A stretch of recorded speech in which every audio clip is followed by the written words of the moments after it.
विद्यार्थी आणि शिक्षक मित्रमैत्रिणींनो नमस्कार.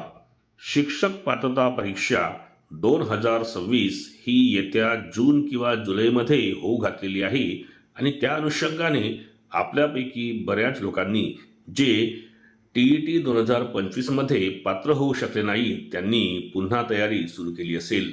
आपल्या या तयारीच्या अनुषंगाने आपल्यासाठी आज मी बालमानसशास्त्र व अध्यापनशास्त्र या विषयातील फडके प्रकाशनाची जी पुस्तक आहे त्या पुस्तकातील संपूर्ण सिलेबसवर आधारित 150 पेक्षा जास्त प्रश्न या ठिकाणी अत्यंत महत्त्वाचे घेऊन आलोय. हा या विषयाचा भाग पहिला असेल. बालमानसशास्त्र व अध्यापनशास्त्र यामध्ये 2 ते 3 भागांमध्ये मी संपूर्ण फडके प्रकाशनाचे पुस्तक आपल्याशी शेअर करणार आहे आणि त्यामध्ये होऊ घातलेले किंवा येऊ शकणारे संपूर्ण प्रश्न मी आपल्यासाठी घेऊन येणार आहे. त्यामुळेच जास्त वेळ न करता आपण आजच्या या व्हिडिओला सुरुवात करूया. तत्पूर्वी हे चॅनल एज्युकेशनल मनोहर यावर आपण नवीन असाल तर हे चॅनल आपण सबस्क्राईब करायला विसरू नका आणि हा व्हिडिओ बघितल्यानंतर या व्हिडिओला जास्तीत जास्त TET म्हणजेच शिक्षक पात्रता परीक्षा देणाऱ्या विद्यार्थ्यांना आपण शेअर करायलाही विसरू नका. चला तर आपण पटापट यामध्ये 150 पेक्षा जास्त प्रश्न पाहून घेऊया. तर पहिला प्रश्न आहे, शिक्षण मानसशास्त्राचा मुख्य उद्देश काय आहे? 4 ऑप्शन दिलेले आहेत. यापैकी शिक्षण मानसशास्त्राचा मुख्य उद्देश आहे शिकणाऱ्या विद्यार्थ्यांचा अभ्यास करणे, ऑप्शन बी. त्यानंतर बालक केंद्रित शिक्षण या संकल्पनेचे प्रवर्तक कोण? तर बालक केंद्रित शिक्षण या संकल्पनेचे प्रवर्तक आहेत जॉन डेवी. त्यानंतरचा प्रश्न, पियाजे यांच्या मते 7 ते 11 वर्ष वयोगटातील मुले कोणत्या टप्प्यात असतात? तर पियाजे यांच्या मते 7 ते 11 वर्ष वयोगटातील मुले ही असतात ठोस संज्ञात्मक टप्पा, ऑप्शन सी या प्रश्नाचं उत्तर असेल. त्यानंतर प्रोत्साहन व प्रतिसाद यावर आधारित शिकण्याचा सिद्धांत कोणाचा? तर तो सिद्धांत आहे पॅवलॉव यांचा, ऑप्शन नंबर 1 या प्रश्नाचं उत्तर असेल. त्यानंतर मूल्यमापन म्हणजे काय? तर मूल्यमापन म्हणजेच असते शिकण्याचे परिणाम तपासणे, ऑप्शन नंबर सी या प्रश्नाचं उत्तर आहे. त्यानंतरचा प्रश्न आहे, विद्यार्थ्यांचा आत्मविश्वास वाढवण्यासाठी शिक्षकाने सर्वात महत्त्वाचे काय करावे? तर त्यांनी सर्वात महत्त्वाचे करावे सकारात्मक प्रोत्साहन देणे, ऑप्शन बी या प्रश्नाचं उत्तर आहे. बहुविध बुद्धिमत्तेची संकल्पना कोणी मांडली? स्किनर, हार्वर्ड गार्डनर, फ्राईड की थॉर्नडाईक? तर बहुविध बुद्धिमत्तेची संकल्पना ज्यांनी मांडली ते आहेत ऑप्शन बी हार्वर्ड गार्डनर यांनी बहुविध बुद्धिमत्तेची संकल्पना मांडली. त्यानंतर विद्यार्थी एखादा धडा चांगला शिकू शकत नसेल तर शिक्षकाने प्रथम काय करावे? तर यासाठी उत्तम मार्ग आहे धडा अधिक सोप्या पद्धतीने शिकवणे, ऑप्शन बी या प्रश्नाचं उत्तर असेल. अनुकरण कोणत्या प्रकारच्या शिकण्याशी संबंधित आहे? तर अनुकरण हे एक सामाजिक शिक्षण आहे ज्याला आपण सोशल लर्निंग म्हणतो आणि म्हणून या ठिकाणी सी सामाजिक शिक्षण हे या प्रश्नाचं उत्तर असेल. विद्यार्थ्यांच्या शिकण्याच्या गतीत फरक का पडतो? सर्वांची बुद्धिमत्ता सारखी नसते. वातावरणातील फरक, शारीरिक, बौद्धिक आणि भावनिक फरक की वरील सर्व? तर याचं उत्तर आहे वरील सर्व, ऑप्शन नंबर डी. त्यानंतर खालीलपैकी कोणता आंतरिक प्रेरणाचा उदाहरण आहे? बक्षिसासाठी शिकणे, गुणांसाठी प्रयत्न करणे, शिकण्यात आनंद मिळत असल्याने शिकणे किंवा पालकांच्या भीतीने शिकणे? तर यामध्ये आंतरिक प्रेरणेचा उदाहरण आहे शिकण्यात आनंद मिळत असल्याने शिकणे, ऑप्शन नंबर सी या प्रश्नाचं उत्तर असेल. त्यानंतर विकास हा क्रमाने होणारा आणि सातत्यपूर्ण असतो, हे विकासाचे कोणते वैशिष्ट्य आहे? तर ते आहे क्रमबद्धता. विकास हा क्रमाने होणारा आणि सातत्यपूर्ण असतो म्हणजेच त्यामध्ये क्रमबद्धता ही आपल्याला दिसून येते, ऑप्शन नंबर सी. त्यानंतर विद्यार्थ्यांचा आक्रमक वर्तनाचा अभ्यास मानसशास्त्राच्या कोणत्या शाखेत केला जातो? तर तो केला जातो सामाजिक मानसशास्त्रामध्ये, ऑप्शन बी या प्रश्नाचं उत्तर असेल. त्यानंतर विद्यार्थ्यांना शिकवताना शिक्षकाने सर्वात जास्त कोणावर भर द्यावा, तर त्यांनी सर्वात जास्त सहभागावर भर द्यावा. ऑप्शन बी या प्रश्नाचं उत्तर असेल. त्यानंतर सर्जनशीलता मोजण्यासाठी कोणत्या चाचणीचा प्रकार हा उपयुक्त असतो, तर त्यासाठी उपयुक्त असणारा जो प्रकार आहे तो आहे मुक्त प्रतिसाद चाचणी. सर्जनशीलता मोजण्यासाठी मुक्त प्रतिसाद चाचणीचा प्रकार उपयुक्त असतो. ऑप्शन सी या प्रश्नाचे उत्तर असेल. त्यानंतर शिक्षक विद्यार्थी नात्याचा पाया कोणता, तर तो आहे समज आणि विश्वास. ऑप्शन बी या प्रश्नाचं उत्तर आहे. खालीलपैकी कोणते गणित शिक्षकाचे प्रात्यक्षिक कौशल्य नाही, तर प्रात्यक्षिक कौशल्य नसणे गणित शिक्षकाचे ते आहे समस्या सोडवून दाखवणे. ऑप्शन बी या प्रश्नाचे उत्तर आहे. संवेदन चालना टप्पा कोणत्या वयोगटात येतो, तर तो येतो जन्मापासून 2 वर्ष, म्हणजेच ऑप्शन ए या प्रश्नाचं उत्तर आहे. शिक्षण उद्दिष्टे तयार करताना कोणत्या घटकाची काळजी घ्यावी, तर शिक्षण उद्दिष्टे तयार करताना ज्या घटकाची काळजी घ्यायची आहे ते घटक आहेत विषयाचे स्वरूप, विद्यार्थ्यांची पातळी, अपेक्षित कौशल्ये आणि वरील सर्व, म्हणजे ऑप्शन डी या प्रश्नाचं उत्तर असेल. त्यानंतर बघा, विद्यार्थ्यांच्या शिकण्यातील चुका ओळखून त्याचे निराकरण करण्याच्या प्रक्रियेस काय म्हणतात, तर तिला म्हणतात निदान व उपचार, diagnostic and remedial. Option A या प्रश्नाचं उत्तर असेल. अध्ययन म्हणजे काय, तर अध्ययन म्हणजे अनुभवांमुळे झालेले तुलनेने कायमस्वरूपी बदल. ऑप्शन ए या प्रश्नाचे उत्तर आहे. अध्ययनाचा सर्वात महत्त्वाचा घटक कोणता, तर तो आहे प्रेरणा, आणि म्हणून ऑप्शन बी या प्रश्नाचं उत्तर आहे. त्यानंतर प्रयत्न चूक पद्धत म्हणजेच trial and error he method कोणत्या शास्त्रज्ञाने मांडली, तर ही मांडली या ठिकाणी थॉर्नडाईक यांनी. ऑप्शन बी या प्रश्नाचं उत्तर असेल. त्यानंतर क्लासिकल कंडिशनिंग सिद्धांतांचा जनक कोण, तर ते आहेत पॅव्लॉव. ऑप्शन ए पॅव्लॉव ह्या प्रश्नाचं उत्तर असेल. त्यानंतर ऑपरेंट कंडिशनिंग कोणत्या तत्वावर आधारित आहे, तर ती आहे बळकटीकरणावर आधारित, म्हणून ऑप्शन ए या प्रश्नाचं उत्तर असेल. त्यानंतर निरीक्षणातून अनुकरणातून होणारे अध्ययन कोणत्या सिद्धांतात येते, तर निरीक्षणातून अनुकरणातून होणारे अध्ययन हे सामाजिक अध्ययन सिद्धांतामध्ये येते. ऑप्शन सी या प्रश्नाचे उत्तर आहे. त्यानंतर इन्साइट लर्निंग सिद्धांत कोणी मांडला, कोहलर, थॉर्नडाईक, फ्राईड की स्किनर, तर तो मांडला या ठिकाणी कोहलर यांनी. इन्साइट लर्निंग हा सिद्धांत कोहलर यांनी मांडला. ऑप्शन ए या प्रश्नाचे उत्तर आहे. त्यानंतर प्रभावाचा नियम, लॉ ऑफ इफेक्ट कोणाशी संबंधित आहे, तर तो आहे थॉर्नडाईक यांच्याशी संबंधित, म्हणून ऑप्शन बी या प्रश्नाचे उत्तर आहे. त्यानंतर अध्ययनात बळकटीकरणाची अनुपस्थिती कोणत्या प्रकारात आढळते, तर ती आढळते लॅटंट लर्निंगमध्ये, म्हणून अध्ययनात बळकटीकरणाची अनुपस्थिती ही लॅटंट लर्निंग म्हणजेच ऑप्शन ए यामध्ये आढळते. ट्रायल अँड एरर प्रक्रियेत कोणता प्रमुख घटक असतो, तर यामध्ये प्रमुख घटक असतो पुनरावृत्ती. ऑप्शन बी या प्रश्नाचे उत्तर आहे. त्यानंतर अध्ययनाचा वेग कोणावर अवलंबून असतो, मानसिक क्षमता, वातावरण, भावनिक स्थिती किंवा वरील सर्व, याचं उत्तर आहे वरील सर्व. अध्ययनाचा वेग हा सर्व घटकांवर आधारित असतो. त्यानंतर पॉझिटिव्ह रेन्फोर्समेंट मध्ये काय केले जाते, तर त्यामध्ये सुखद उत्तेजन दिले जाते, म्हणून ऑप्शन बी या प्रश्नाचं उत्तर आहे. निगेटिव्ह रेन्फोर्समेंट म्हणजे काय, तर याचं उत्तर आहे त्रासदायक उत्तेजन काढून टाकणे. ऑप्शन बी या प्रश्नाचं उत्तर आहे. शिक्षा पनिशमेंटचा प्राथमिक उद्देश काय, तर तो आहे या ठिकाणी वर्तन थांबवणे. ते वर्तन थांबवणे हाच शिक्षा पनिशमेंटचा प्राथमिक उद्देश आहे. अध्ययनाची सुरुवात कोणत्या टप्प्यात होते, परिपक्वता, उद्दिष्ट ठरविणे, विस्मरण की स्मरणशक्ती, तर अध्ययनाची सुरुवात होते उद्दिष्ट ठरविण्यापासून. ऑप्शन बी या प्रश्नाचं उत्तर आहे. त्यानंतर अध्ययनातील विस्मरणाचे प्रमुख कारण कोणते, तर ते आहे हस्तक्षेप, इंटरफरन्स म्हणतो आपण त्याला, हेच विस्मरणाचे प्रमुख कारण आहे. ऑप्शन बी या प्रश्नाचे उत्तर आहे. प्रयत्न आणि चूक पद्धतीत जे यशस्वी होते ते काय केले जाते, ते होते बळकट, आणि म्हणून प्रयत्न आणि चूक पद्धतीत जे यशस्वी होते ते ऑप्शन सी नुसार बळकट होते. अध्ययनाची प्रक्रिया कोणत्या घटकांमध्ये विभागली जाते?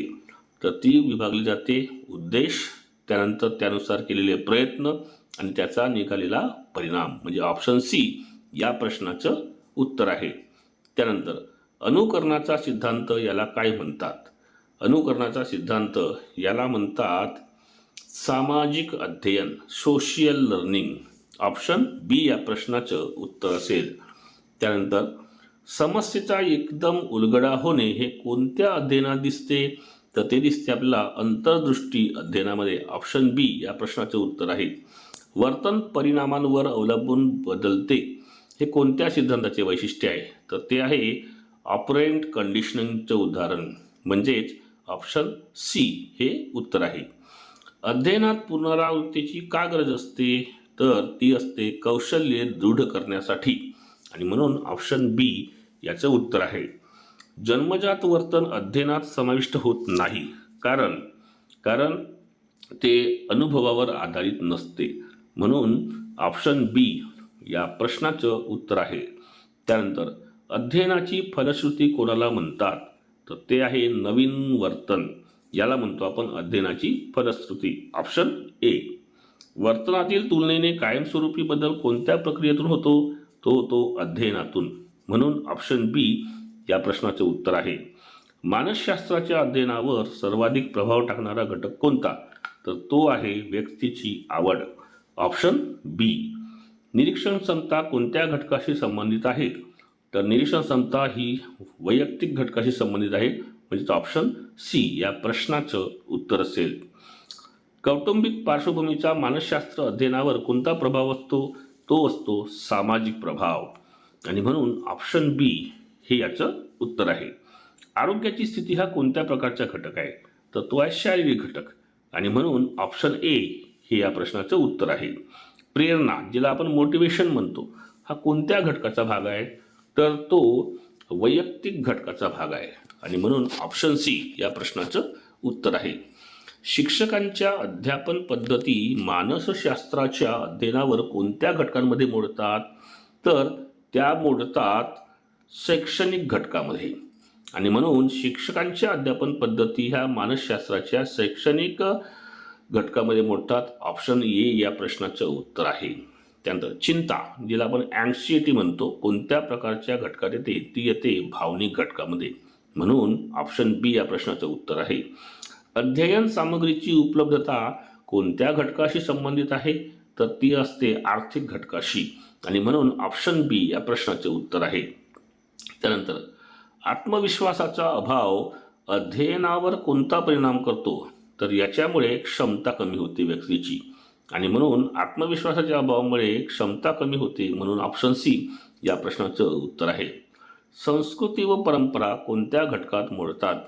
तर ह्या ज्या घटक आहेत हे आहेत सांस्कृतिक घटक. संस्कृती व परंपरा हे सांस्कृतिक घटकात मोडतात. ऑप्शन डी या प्रश्नाचं उत्तर आहे.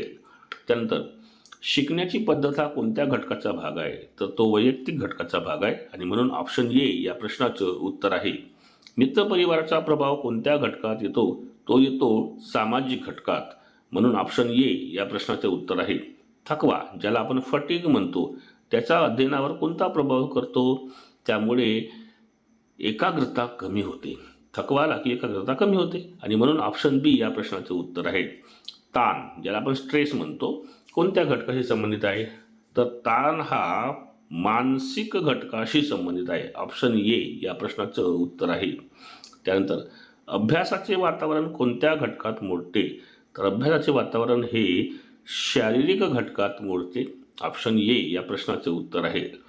भाषेचे ज्ञान अध्ययनावर कोणत्या प्रकारे परिणाम करते? भाषेच्यामुळे अडथळे निर्माण करते. भाषेचे ज्ञान काय करते? अडथळा निर्माण करते, म्हणून ऑप्शन बी या प्रश्नाचे उत्तर आहे. पालकांचा शैक्षणिक स्तर कोणत्या घटकात मोडतो? तर पालकांचा शैक्षणिक स्तर हा सामाजिक घटकामध्ये मोडतो. ऑप्शन बी. अभ्यास करण्याची इच्छा हा कोणत्या घटकाचा भाग आहे? तर अभ्यास करण्याची इच्छा हा वैयक्तिक घटकाचा भाग आहे. ऑप्शन बी या प्रश्नाचा उत्तर आहे. झोपेचा अभाव अध्ययनावर कसा परिणाम करतो? तर याच्यामुळे स्मरणशक्ती कमी होते. झोप आली नाही तर स्मरणशक्ती सुद्धा काय होते? कमी होते, म्हणून ऑप्शन बी या प्रश्नाचं उत्तर आहे. अभ्यासासाठी शांत वातावरणाची गरज कोणत्या घटकाशी संबद्ध आहे? तर ती आहे शारीरिक घटकाशी, म्हणून ऑप्शन बी या प्रश्नाचं उत्तर आहे. अध्ययनात तंत्रज्ञानाचा वापर कोणत्या घटकात मोडतो? तर तो मोडतो शैक्षणिक घटकात, ऑप्शन सी. भावनिक स्थिरता अध्ययनात कशी मदत करते? तर भावनिक स्थिरतेमुळे आपली एकाग्रता वाढते, म्हणून ऑप्शन ए या प्रश्नाचं उत्तर आहे. त्यानंतर अभ्यासाचे ध्येय निश्चित करणे कोणत्या घटकात मोडते? तर अभ्यासाचे ध्येय निश्चित करणे हे वैयक्तिक घटकात मोडते, ऑप्शन बी. आरोग्यदायी आहार कोणत्या प्रकारच्या घटकांमध्ये येतो? तर तो येतो शारीरिक घटकांमध्ये, आणि त्याच्यामुळे ऑप्शन बी या प्रश्नाचं उत्तर आहे. त्यानंतर योग्य अध्यापन पद्धती निवडणे कोणत्या घटकावर अवलंबून असते? तर ते वैयक्तिक घटकावर अवलंबून असते, म्हणून ऑप्शन बी या प्रश्नाचं उत्तर आहे. अध्ययनाचे संक्रमण म्हणजे काय? तर नवीन अभ्यास विसरण्याची प्रक्रिया, एका परिस्थितीत झालेले शिक्षण दुसऱ्या परिस्थितीत प्रभाव टाकणे, विद्यार्थ्यांचे शारीरिक विकास की वर्तनातील अनियमित बदल, तर तो असेल एका परिस्थितीत झालेले शिक्षण दुसऱ्या परिस्थितीत प्रभाव टाकणे, ऑप्शन बी या प्रश्नाचं उत्तर आहे. त्यानंतर सकारात्मक संक्रमण कधी घडते?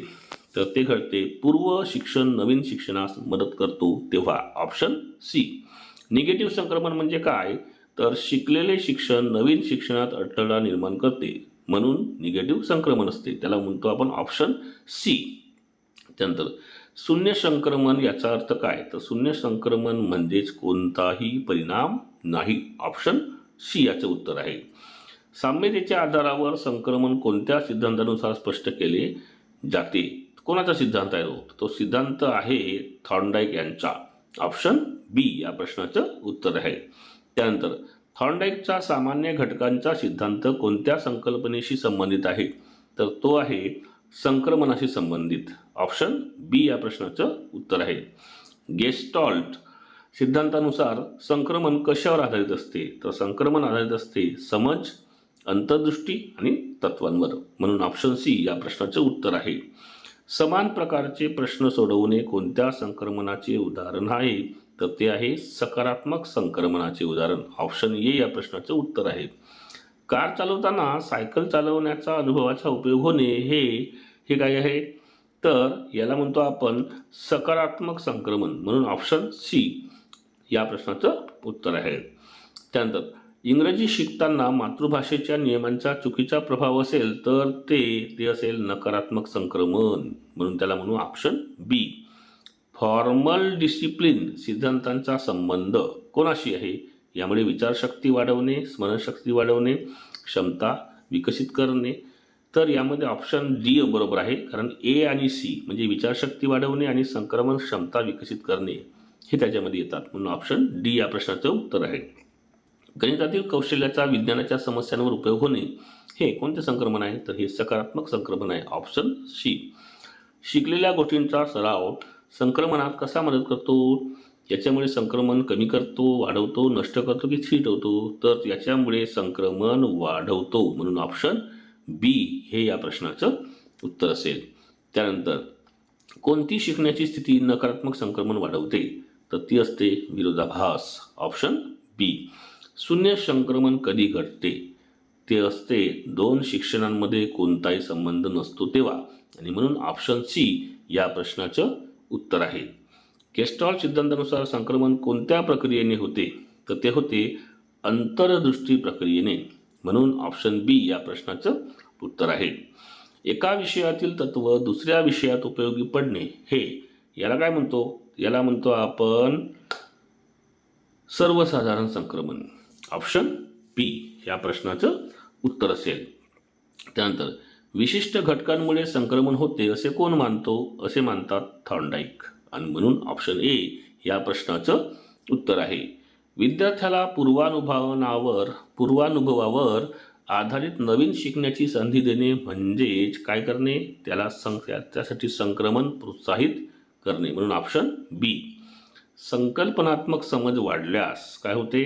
संक्रमणही वाढते, म्हणून ऑप्शन बी या प्रश्नाचं उत्तर आहे. ट्रान्सफर ऑफ ट्रेनिंग हा शब्द कोणत्या संकल्पनेला समानार्थी आहे? तर ट्रान्सफर ऑफ ट्रेनिंग हा शब्द समानार्थी आहे अभ्यासाच्या संक्रमणाशी, म्हणून ऑप्शन बी या प्रश्नाचं उत्तर आहे. मोटर कौशल्ये एका खेळातून दुसऱ्या खेळात जाणे हा कोणता संक्रमण आहे? हा कौशल्य संक्रमण आहे आणि म्हणून ऑप्शन सी या प्रश्नाचं उत्तर आहे. लर्निंग बाय डुईंग कोणते संक्रमण वाढवते?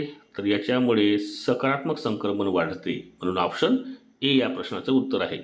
चुकीच्या पद्धतीने लिहिलेली अक्षरे नवीन भाषा शिकताना अडथळा करतात, याच्यामध्ये होते नकारात्मक संक्रमण, ऑप्शन बी. विद्यार्थ्यांना परिस्थितीनुसार ज्ञान वापरण्याचे प्रशिक्षण देणे म्हणजे काय? तर याला म्हणतो आपण संक्रमण वाढवणे, ऑप्शन बी या प्रश्नाचं उत्तर आहे. त्यानंतर मानसशास्त्राचा मुख्य उद्देश काय असतो? तर तो मानसशास्त्राचा मुख्य उद्देश आहे मानवी वर्तनाचे वर्णन करणे, ऑप्शन ए. बालकाचा विकास कोणत्या प्रकारचा असतो? तो असतो सतत आणि क्रमिक, म्हणून ऑप्शन ए या प्रश्नाचे उत्तर आहे. संख्यात्मक विकास सिद्धांत कोणत्या मानसशास्त्रज्ञाने मांडला? तो मांडला पियाजे यांनी, आणि म्हणून ऑप्शन बी या प्रश्नाचं उत्तर आहे. अनुकरण कोणत्या प्रकारच्या शिकण्याशी संबंधित आहे? तर अनुकरण हे निरीक्षणात्मक या प्रकारच्या शिकण्याशी संबंधित आहे, आणि म्हणून ऑप्शन बी या प्रश्नाचं उत्तर असेल. त्यानंतर बघा 100वा प्रश्न आलेला आहे आपला. थॉर्नडाईकने मांडलेला सिद्धांत कोणता? तर थॉर्नडाईक यांनी मांडलेला सिद्धांत आहे प्रयत्न चूक सिद्धांत. तर एकंदरीत मित्रमैत्रिणींनो, जवळपास 150पेक्षाही जास्त प्रश्न मी या व्हिडिओमध्ये आपल्यासाठी मानसशास्त्राचे, बाल मानसशास्त्र आणि अध्यापनशास्त्र यावर घेऊन आलोय. हा भाग 1 आहे. भाग 2, 3 अशा 2-3 भागांमध्ये आपण एकंदरीत मानसशास्त्राचे संपूर्ण प्रश्न तुमच्यासाठी घेऊन येण्याचा प्रयत्न करणार आहोत. आणि त्याच्यामुळे या व्हिडिओला आपण फक्त पाहू नका, जास्तीत जास्त TETसाठी प्रयत्न करणाऱ्या विद्यार्थी मित्रमैत्रिणींना आपण शेअर करा. आणि शेवटी चॅनलवर नवीन असाल तर चॅनलला सबस्क्राईब पण करा. चला बघूया समोर आपण 101वा प्रश्न. IQचे पूर्णरूप काय? तर IQचे पूर्णरूप असते intelligence quotient, intelligence quotient, option D. बालकात भाषा विकास सर्वप्रथम कोणत्या माध्यमातून होतो? तर तो होतो आईवडिलांच्या माध्यमातून, आन्सर बी. शिकण्यामध्ये प्रेरणा कोणती भूमिका बजावते? तर शिकण्यामध्ये प्रेरणा ही शिकण्याची दिशा व गती वाढवते, ऑप्शन सी या प्रश्नाचं उत्तर आहे. त्यानंतर बालक हे शिकणारे सामाजिक प्राणी आहे असे कोण म्हणतो? असे म्हणतात विगोत्स्की, ऑप्शन सी या प्रश्नाचे उत्तर आहे. मानसिक विकास हा मुख्यतः कशाशी संबंधित असतो? तर तो असतो भावना, विचार आणि बुद्धिमत्ता यांच्याशी, ऑप्शन बी. फ्रायडच्या मतानुसार व्यक्तिमत्वाची पायाभरणी कधी होते? ती होते लहानपणात, म्हणून ऑप्शन सी या प्रश्नाचे उत्तर आहे. शिक्षक मूल्यांकन करताना कोणत्या गुणांकडे लक्ष देतो? तर ज्ञान, कौशल्य, वृत्ती अशा वरील सर्व गुणांकडे शिक्षक मूल्यांकन करताना लक्ष देतो, म्हणून ऑप्शन डी या प्रश्नाचं उत्तर आहे. त्यानंतर वर्तन म्हणजे काय? तर वर्तन म्हणजे काय? ते असेल दिसणारी किंवा ओळखता येणारी कृती, ऑप्शन बी. शिकण्यातील तयारीचा नियम कोणाचा? तो आहे थॉर्नडाईक यांचा, म्हणून ऑप्शन नंबर बी या प्रश्नाचे उत्तर आहे. बालकाचा शारीरिक विकास कोणत्या घटकावर अवलंबून असतो? तो असतो अनुवंशिकतेवर, पोषणावर आणि व्यायामावर, म्हणून वरील सर्व, ऑप्शन डी या प्रश्नाचं उत्तर आहे. झोन ऑफ प्रॉक्झिमल डेव्हलपमेंट ही संकल्पना कोणी दिली? तर ही संकल्पना ज्यांनी दिली त्यांचं नाव आहे विगोत्स्की, आणि म्हणून झोन ऑफ प्रॉक्झिमल डेव्हलपमेंट ही संकल्पना देणारे आहेत विगोत्स्की, ऑप्शन बी. त्यानंतर भावनिक विकासात कोणता घटक महत्त्वाचा आहे? तर यामध्ये कुटुंबही महत्त्वाचं आहे, शाळा, समाज, म्हणजेच वरील सर्व, ऑप्शन डी या प्रश्नाचं उत्तर आहे. सकारात्मक बळकटीकरण म्हणजे काय? तर त्याचा अर्थ होतो योग्य वर्तनावर प्रोत्साहन, म्हणजेच ऑप्शन बी. सेल्फ ॲक्च्युअलायझेशन कोणत्या मानसशास्त्रज्ञाशी संबंधित आहे? तर ते आहे मस्लो यांच्याशी, ठीक आहे, आणि म्हणून ऑप्शन ए या प्रश्नाचं उत्तर आहे. कमी समज असलेल्या विद्यार्थ्याला शिक्षकाने काय करावे? तर त्याला आपण शिकण्याच्या पातळीनुसार अध्यापन करू शकतो, आणि म्हणून ऑप्शन डी या प्रश्नाचं उत्तर आहे. त्यानंतर सामाजिक विकास म्हणजे काय? तर सामाजिक विकास म्हणजे मित्र बनवणे, समूहात राहण्याची क्षमता असणे, वर्तन समायोजन, हे सर्व आहेत, म्हणून डी वरील सर्व या प्रश्नाचं उत्तर आहे. बालकाचा विकास कोणत्या क्रमाने होतो? तर तो होतो दोन्ही प्रकारे. म्हणजे कसा? जवळून लांब आणि वरून खाली. ठीक आहे. प्रॉक्सिमो डिस्टल आणि सेफॅलो काउडल अशा दोन्ही पद्धतीने त्याचा विकास होतो. म्हणजेच ऑप्शन सी या प्रश्नाचे उत्तर आहे. हावभाव व चेहरेपट्टीद्वारे भावना व्यक्त करणे हे कोणत्या विकासाचे लक्षण आहे? तर हे आहे भावनिक विकासाचे लक्षण. म्हणून ऑप्शन बी या प्रश्नाचे उत्तर आहे. संकल्पनात्मक शिकण्यामध्ये मुख्य भर कशावर असते? यामध्ये मुख्य भर जी असते ती असते समजवर. त्यामुळेच याचं उत्तर आहे ऑप्शन बी समज. त्यानंतर बघा, अध्यापन शिकण्याच्या प्रक्रियेतील सर्वात महत्त्वाचा घटक कोणता? तर तो आहे विद्यार्थी. म्हणून ऑप्शन बी. अध्यापन प्रक्रियेत शिक्षकाची भूमिका कोणती मानली जाते? ती असते मार्गदर्शकाची. आणि म्हणून ऑप्शन बी या प्रश्नाचे उत्तर आहे. प्रभावी अध्यापनाचे प्रमुख घटक कोणते? तर याचा आहे विद्यार्थ्यांचा सक्रिय सहभाग. ऑप्शन डी या प्रश्नाचे उत्तर आहे. नवीन ज्ञान पूर्वज्ञानाशी जोडण्याची प्रक्रिया कोणती? तर नवीन ज्ञान पूर्वज्ञानाशी जोडण्याच्या प्रक्रियेला म्हणतो आपण सुसंगती, असोसिएशन. म्हणून ऑप्शन डी या प्रश्नाचं उत्तर आहे. शिकणे ही प्रक्रिया कशी असते? तर शिकणे ही प्रक्रिया आहे सतत चालणारी. म्हणून ऑप्शन बी या प्रश्नाचं उत्तर आहे. विद्यार्थ्यांच्या गतीनुसार अध्यापन करणे म्हणजे काय? तर त्याला म्हणतो आपण भिन्नीकृत अध्यापन, ज्याला आपण डिफरन्शिएटेड एज्युकेशन म्हणतो किंवा टीचिंग म्हणतो. ऑप्शन सी या प्रश्नाचं उत्तर आहे. अध्यापनात प्रश्नोत्तर पद्धतीने कोणती क्षमता विकसित होते? यामध्ये विकसित होते विश्लेषण क्षमता. आणि म्हणून ऑप्शन बी या प्रश्नाचं उत्तर आहे. विद्यार्थ्यांची शिकण्याची जिज्ञासा कोणत्या घटकावर अवलंबून असते? तर ती अवलंबून असते शिक्षकाच्या व्यक्तिमत्वावर. आणि म्हणून ऑप्शन ए या प्रश्नाचं काय असेल? उत्तर असेल. त्यानंतर एखाद्या कौशल्यांचा वारंवार सराव करणे म्हणजे काय? तर त्याला म्हणतो आपण पुनर्बलन, रिइन्फोर्समेंट.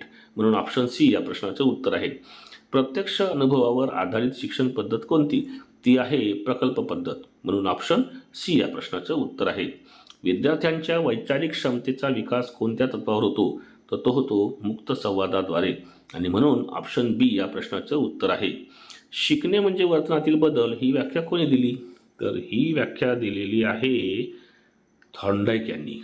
म्हणजेच शिकणे म्हणजे वर्तनातील बदल ही व्याख्या थॉर्नडाईक यांनी दिली. म्हणून ऑप्शन सी या प्रश्नाचं उत्तर आहे.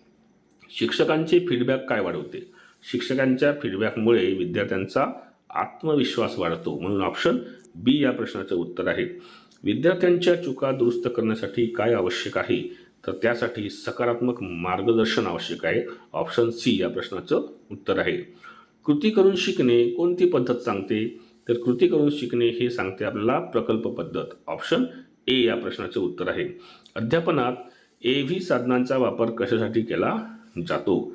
तर याचा वापर केला जातो संकल्पनांचे दृक्संवेदनात्मक स्पष्टीकरण करण्यासाठी. आणि म्हणून ऑप्शन सी या प्रश्नाचं उत्तर असेल. विद्यार्थ्यांना स्वशिक्षणाची सवय कोणती पद्धत विकसित करते? तर ती आहे प्रकल्प पद्धत. यामुळे स्वशिक्षण होत असते. आणि म्हणून ऑप्शन बी या प्रश्नाचं उत्तर आहे. कौशल्याधारित शिक्षणाचा प्रमुख उद्देश काय? तर कौशल्याधारित शिक्षणाचा प्रमुख उद्देश असतो कृतीतून कौशल्ये विकसित करणे. आणि म्हणून ऑप्शन डी या प्रश्नाचे उत्तर आहे. उपयोगी शिक्षण यामध्ये कोणता घटक महत्त्वाचा आहे? तर उपयोगी शिक्षण यामध्ये अनुभव हा जो घटक आहे हा घटक महत्त्वाचा आहे. त्यानंतर विद्यार्थ्यांच्या उत्तरांचे विश्लेषण केल्याने काय होते? तर विद्यार्थ्यांच्या उत्तरांचे विश्लेषण केल्याने विद्यार्थ्यांची बौद्धिक पातळी वाढते. म्हणून ऑप्शन बी या प्रश्नाचं उत्तर आहे.